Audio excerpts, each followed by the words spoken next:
Hi అండి. గోదావరి స్టైల్లో పెద్ద పెద్ద రొయ్యలు వేసుకుని తెలగపిండి కర్రీ ఎలా వండుకోవాలో ఈ వీడియోలో అయితే చెప్పలేను నేను. అందుకే ఇది కూడా ఫుల్ వీడియో చూసేయండి.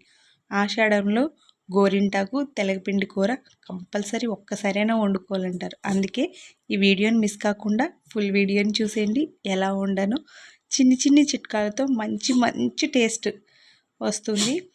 అందరూ ఉండరు, మనకెందుకు అలా రాలేదా అనిపిస్తుందా? అందుకోసమే ఈ వీడియో ఫుల్ వీడియో చూడండి. ఈ వీడియో కింద లింక్ ఇస్తాను.